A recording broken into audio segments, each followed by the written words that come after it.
Hello, and welcome back to the Clinical Liver Disease Interview Series. I'm Michael Lucy, the Editor-in-Chief of CLD, which is an official digital learning resource of the AASLD.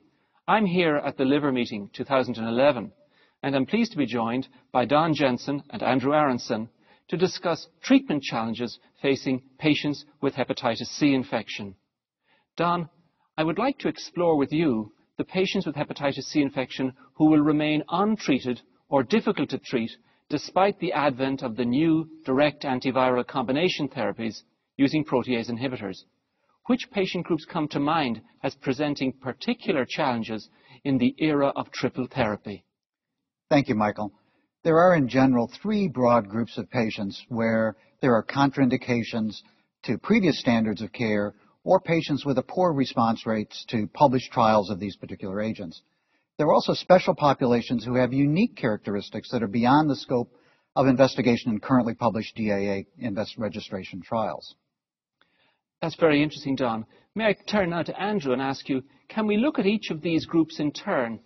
What about the patients who have contraindications to interferon and ribavirin? Thanks, Mike. This group includes patients who have experienced adverse reactions to pegylated interferon and ribavirin in the past. These adverse reactions include bone marrow suppression due to interferon and hemolytic effects of ribavirin. Together, these effects result in significant anemia, leukopenia, thrombocytopenia, and pancytopenia. The risk of hematologic problems means that patients with pre-existing cytopenias, severe peripheral vascular disease, pulmonary disease, or coronary artery disease could be unsuitable candidates for treatment. Pre-existing autoimmune disease is also a relative contraindication. Finally, depression may prevent reintroduction of interferon.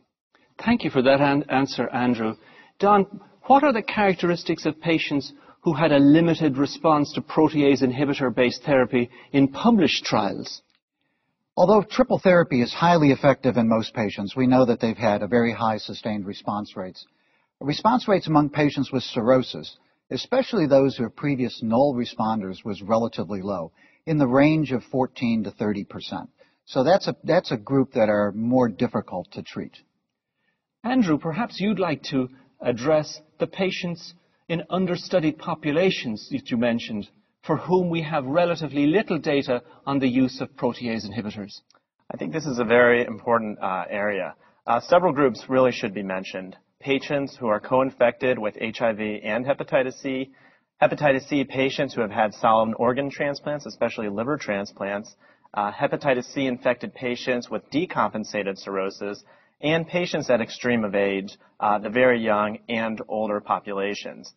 Since telaprevir and boceprevir are strong inhibitors of cytochrome P450, which also plays a key role in metabolism of medications used in treatments for patients with HIV infections or immune suppressant agents used in solid organ transplants, more data are needed to guide us through the challenges of these drug-drug interactions in these populations.